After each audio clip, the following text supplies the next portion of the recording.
You can't be serious, man. You cannot be serious! This is, we've got a special guest going to speak to us about this matter, but let's just preempt what we're going to speak about. We are living in a state at the minute that, and this is what age gives you, it gives you experience and the fact that we have been on the planet longer than most people. I have never seen a government treat its citizens like this government, Victorian government, is treating Victorians at the minute. It is an absolute travesty. It's a disgrace. And we are now in the midst of a political crisis. We survived. I survived. You did. The Gough Whitlam government, who did extraordinary things. In 1 year, they had the highest industrial unrest, the highest interest rates, the highest unemployment, and the highest inflation in 1 year. No one's ever done that in the history of the world. But this is more than that. This is a huge crisis.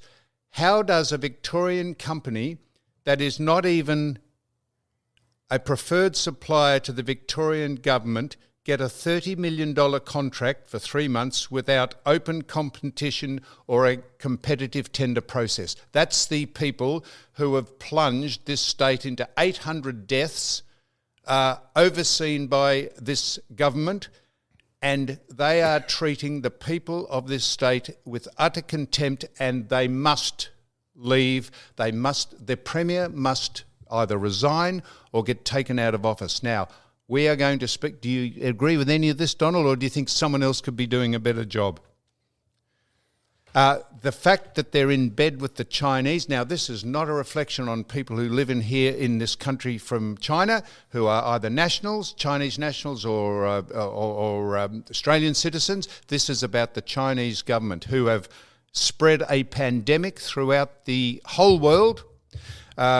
They have infiltrated this government by complicity and by the wherewithal and the complete satisfaction of the government. They've taken over this country, this city, thanks to the Victorian Labor government.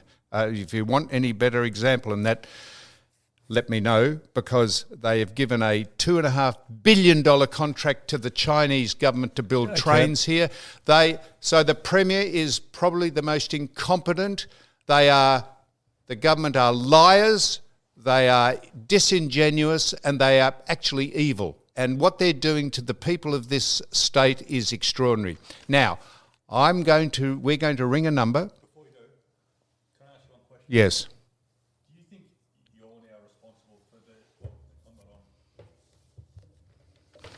Can I ask a quick question? Do you think you're now responsible for the golf ban? So the golf ban, right.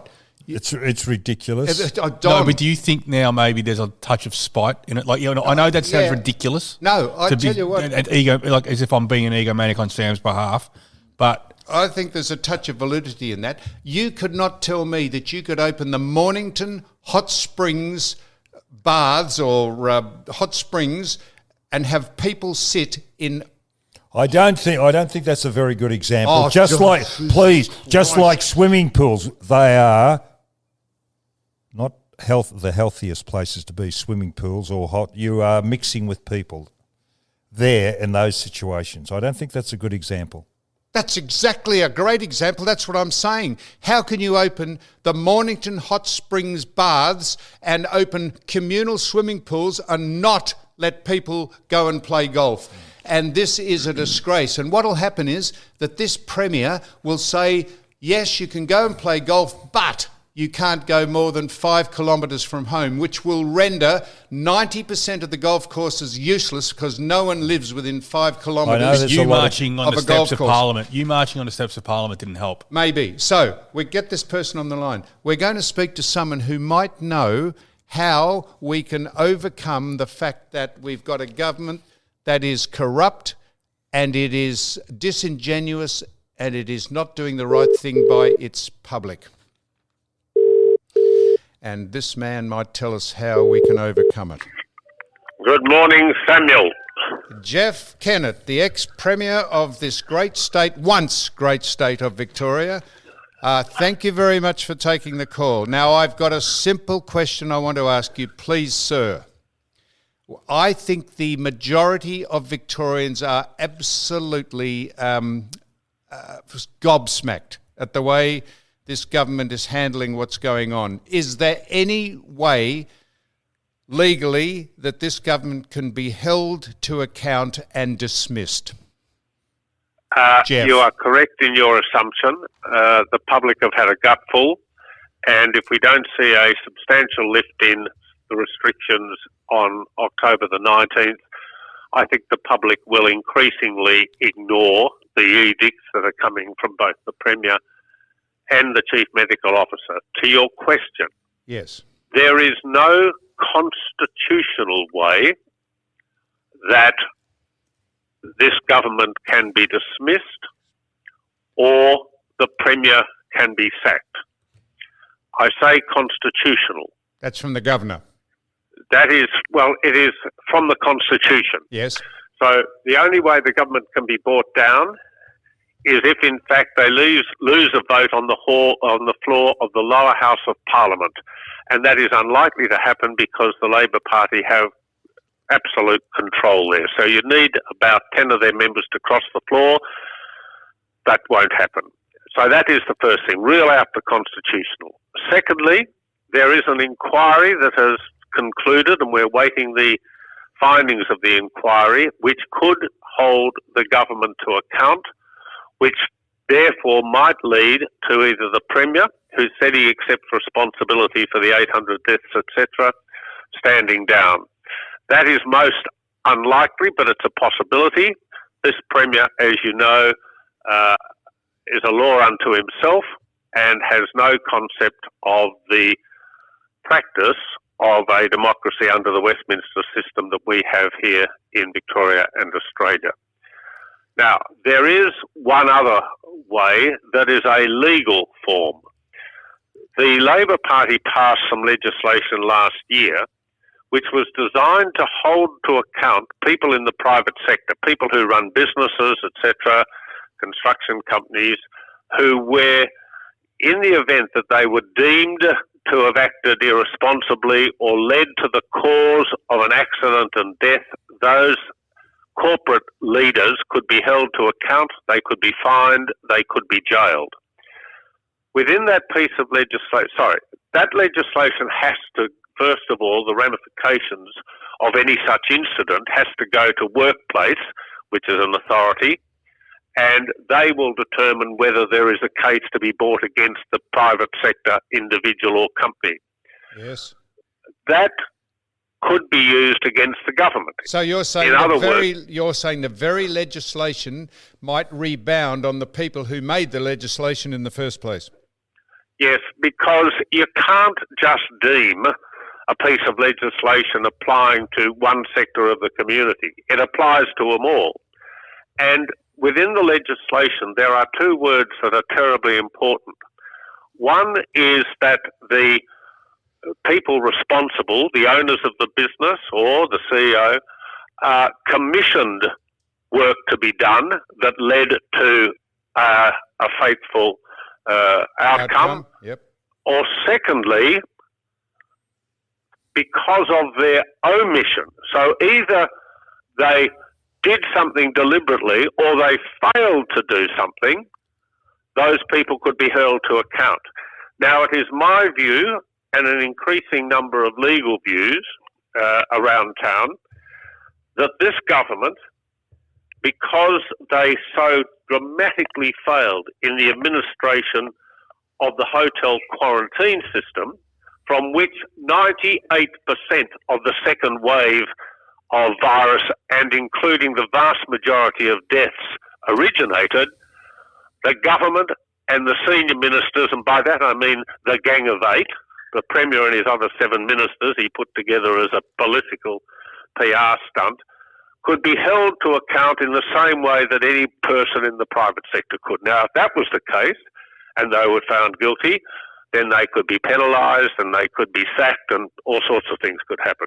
So that is the outsider line right now. So you I think you said if this man or this government doesn't at some stage start to act responsibly, you would think that either a program or a process of civil disobedience or a disregard for ridiculous laws should be should sweep the people in this state, and we should just carry on how we think we should carry on.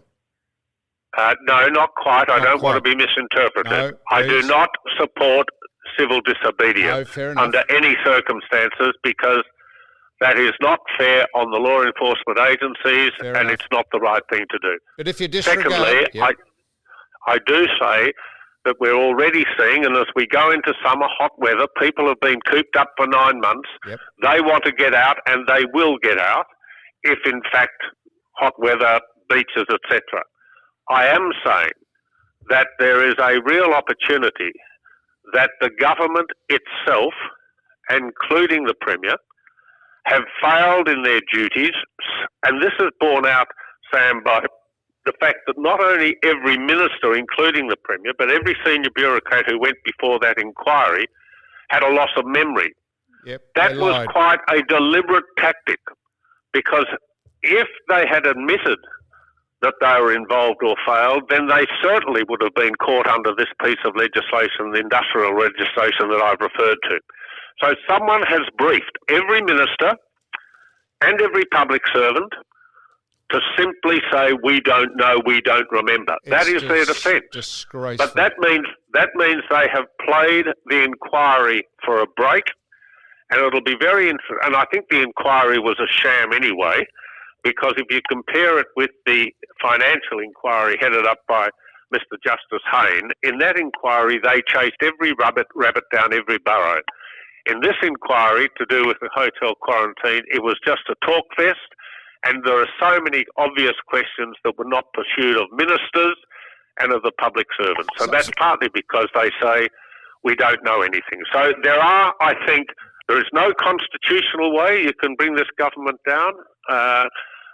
Secondly, there could be a legal way of doing it. Thirdly, the inquiry may give an option where the Premier, technically, if a man of honour has no other alternative but to resign, but given his performance to date, you've got to say he doesn't give a damn about the administration and the delivery of the democracy under the Westminster system that so many others are judged by and live by.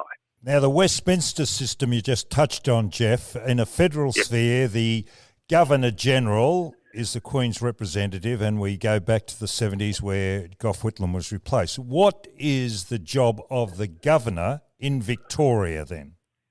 Right, similar. But if you except in Canberra, the John Kerr situation, change of government, was because the budget was blocked in the upper house. Budget as supply, yes. Yeah, could not get it through, and therefore the Governor-General said the interests of the company matters, and therefore he gave Malcolm Fraser the opportunity to be temporary Prime Minister until the election was held. In Victoria, the Labor Party have changed the rules so that even if supply were to be blocked in the upper house here, that does not lead to a new election. So that power that the Governor-General has in Canberra does not exist anymore here in Victoria. So there is no way the Governor can dismiss the government. So what is the point of having a Governor of Victoria? Well, because they live in a very nice house and we need someone to open and close events. So I don't want to absolutely have me say you said something you didn't, but you said that the hot weather is coming on and people just want to get out and they want to go to the beach and self-distance and act responsibly. But and it's a bit like golf, if the Premier says, you can do all that, he said, but you can't go 5 kilometres from home. It is no point opening any golf courses up because 90% of the people who are members of golf courses all over the metropolitan area don't live within 5 kilometres of their golf course. So that is just a shallow promise. And if you can't go to the beach, if he says, no, we're closing the beaches down, no matter how hot it gets, you will end up breaking the law if you go to the beaches. So how does that work? Well, Sam, I don't believe that the 5 kilometre radius should exist any longer. I think it's stupid in the first place. Yes, but if he keeps the it ban on... hold it, let me finish. Yes. I also believe the ban on travel within Victoria is ridiculous. So there's thousands of people who have beach houses which they have left, where the insurance now has run out, in as much as if you don't visit your beach house within 100 days, your policy could lapse. And what the insurance companies are doing is saying if you have a claim, there's going to be an extra surcharge applied. There are many beach houses now which are becoming fire risks as we go into the summer period, so lawns haven't been cut, etc., etc. So I am totally opposed to the retention of the 5-kilometre ban. I'm totally opposed to restrictions, borders within Victoria. I've always said you've got to live with this virus. You can't work towards eliminating it because it will continue to pop up. And it's quite clear 100%. that the original... 100%, Jeff. But if you say that, and we all say that, but if he says, I don't care what you say, you can't go more than 5K, we are absolutely stymied, and there's nothing you can do about it. It's extraordinary. Sam, yes. What I'm saying to you is, but I'm not advocating, people need to get out. They need to move. I can't stand... I saw a clip on the news last night where the Chief Medical Officer, Professor Sutton, was laughing. I mean, well may he laugh while he's got the whole state locked down in little bloody units, etc., with a 5-kilometre movement. Well may he laugh. But it reminds me of when Jacinta Allen, the Transport Minister, destroyed the taxi industry and destroyed the lives of so many families financially. These people do not care. They don't care what's happened to so many businesses. They simply do not care. Their one objective, and one objective only, is the medical solution. Even though this virus, there'll be no vaccine for a long time, regardless of what they pump into Donald Trump. So they don't give a damn. So there are businesses out there that are folded. There are businesses that have got no hope. There are lives that have been lost. They don't care, right? What I'm saying to you is I think this virus will, as it is now, reduce in terms of incidence. I think hot weather will assist that. But I am also saying I'm totally opposed to civil disobedience. But if the Premier thinks he's going to stop Victorians starting to exercise their rights and to get out of what I call these shutdown environments, I think he's wrong. So that's why I'm very confident from the 19th we're going to see a reopening to some degree. Jeff, the Liberal Party, the opposition, non-existent. Is that a problem that we as a community are facing because they're not holding the government to account?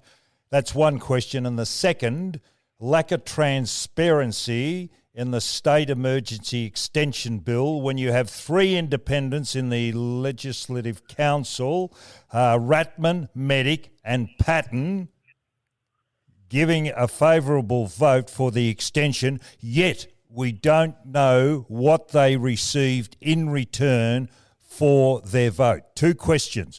The Liberal Party, is it a weak institution at the moment? And on the first question, the Liberal Party, the opposition, they do exist. They're not great in number, and because they are the opposition and because they can't affect change, at times of challenge, you find the public normally support the government of the day in the hope that the government is going to do the right thing by them, and this government has clearly failed. I agree with you, the opposition hasn't been as effective as I would like to have seen it. And that's unfortunate, but that's a matter of personalities, etc., etc. In terms of the extension of the state of emergency, you are right. 2 of the people you mentioned are Greens, and they always vote with the government. The other person, Fiona Patton, is now the only representative of the Reason Party, and I had a lot to do with Fiona, and some things I agree with her on, and others I don't. I spoke to her before the vote and asked her not to extend the powers. I'm saddened that she joined the government. There is a worse bill coming up before the Parliament, an omnibus bill, which will give extraordinary powers to individuals, absolutely extraordinary powers. Now, Fiona Patton has said she's going to vote against it. I just don't know any longer whether I can rely on her judgment and her interest in putting the people of Victoria first. But as I say, the government only needs 3 independents in the upper house to get legislation through. They got that on the extension of the powers, 2 because of the Greens and 1 because of Fiona Jeff, Patten. but what did they get in return for their vote? There's a lack of transparency. Who knows? Well, what Yeah, it should be transparent. They are our I understand that. They're our representatives. Yeah, but I have no idea. I have no idea what they got out of it. I understand the Greens because they're just an appendage of the Labor Party, but I was particularly profoundly disappointed in Fiona Patten. Well, look, this is a weak and shallow exploitation of the Victorian public by this government, and the very fact that we have to have this conversation, I've never known a political party or a premier who, as you said, have no interest in free enterprise or the capitalists. They couldn't give a stuff. And no, that's right. They're only interested in you on one day of the year, and that's election day. I think the thing that's interesting, and I've noticed it in recent weeks, there is an anger building up. People have gone along with this as they should have, even though they disagree with our loss of movement and civil liberty, etc., etc. But that is now being replaced by an anger. People are cross, and they're cross of all ages. So this is like a pressure cooker. If the Premier doesn't let off some steam pretty quickly to enable us to get back to living our lives, I tell you what, there's a very real chance that this pressure cooker will explode. And that is not what I advocate, it's not what I want, but the Premier's got to realise that he has caused immeasurable harm psychologically, commercially, and actually contributed, sadly, to 800 deaths. Imagine if I, as a Premier, had caused 1 death or been responsible for 1 death, let alone 800. We would have been run out of town. And everyone has gone along with this, but I'm telling you now, the mood is changing very, very quickly. Jeff, did you read the article by Adam Semeniak on the 1st of October? That was the first of breaking of ranks, actually somebody within the Labor Party. I realise there's a number of factions in there. How long can he contain these factions? Because it's already started and it was a very enlightening article. Secondly, why isn't there more investigative journalism going on and informing us as readers or listener, whatever you like to call us? Why isn't there more attention being given to this by the media? So I've got two questions. Well, let me just, your first question, just remember, Daniel sacked Adam Samurak, sacked him from the ministry recently for branch stacking. And he's also a different faction too. Yeah, but hang on, just wait a minute. No one had died. Adam hadn't caused any deaths in the country. He hadn't caused any businesses to close down. He hadn't increased our debt. The Premier sacked him for branch sacking. The Premier sacked another of his ministers for using the ministerial car to chauffeur his dogs around, right? So the Premier sacks people, but because he's been overseeing, as I said, the death of 800, the death of many more businesses, he's not taking any responsibility at all. So you get the value system right. Adam didn't say anything particularly new in that article. I have been repeatedly saying one of the reasons we're in this trouble is because of the Premier's control, his self-belief in himself, his refusal to take any advice. It is his hubris. It is his sense of total authority that has brought the state to its knees. So Adam was only reinforcing the point that this is a man totally out of control in the sense that he believes he is totally in control. So that is the first point. Second, and there will be more leaks, obviously. The Labor Party is now starting to really shake, but they're also getting pressure from their Labor colleagues federally, because the federal people will be going to the election before the state, and they are very, very worried about the Andrews influence on the destruction of this state's economy. The second point, why haven't the press gone harder? I think the press have gone fairly hard, and we'll wait and see what happens when this bloody inquiry hands down its report, which I think will be just a whitewash. But they haven't gone the next step. And the next step is to say, by any standard of evaluation, this Premier has overseen the most terrible period of Victoria's history, and the loss of lives and the loss of businesses, and he should simply go. He is not honest, he is not honourable, and in fact, he has, through his own admission, brought this state to its knees. Now, at some stage, I think the papers, the media are waiting until the inquiry report comes down. Time will tell. But Seminyak is not. He's also guilty because he abstained from voting and on the extension of the state emergency bill. So had he have voted, maybe with his conscience, we wouldn't be in a state of emergency. Yeah, well, he is a member of the Labor Party. He's not now. He's been expelled from it, so he's an independent. But the way the Premier handled Jenny Mikakos was just the most appalling, arrogant thing I've ever seen in my life. To not ring her up and talk to her, not to accept the calls, to dump her, to throw her under a bus in the inquiry. He was hoping by blaming her he'd get off the, skin-free. I mean, he's the leader of the band, and the leader of the band has got to accept responsibility for what has happened. What about the political persuasion of the people in the inquiry? Are they... Look, Labor. The inquiry, forget the inquiry. It's a waste of time. It was a third-class act, right? It was a third-class act. It did not have the forensic focus that the Haynes inquiry had into financial mismanagement in the country. It didn't chase rabbits down burrows. No minister, no public servant should have been allowed to get away with this sort of answer. I don't know, I don't remember. Every one of them. Every one of them. It was a setup. Now, Jeff, I tell you what, I've known you for a long time, and I've never heard someone like in your position to be so wound up about the way the state's headed. And we do. You would speak. You wouldn't believe for how many people you would speak for.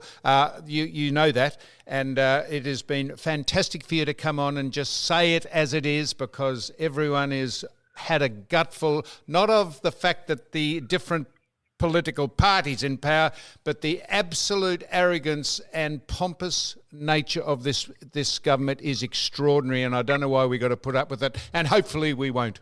And I do appreciate you coming on. Thank you, great pleasure, but just remember, I'm not advocating simple disobedience, Samuel. Absolutely. Thank you so much. Righto, go bye. Bye-bye.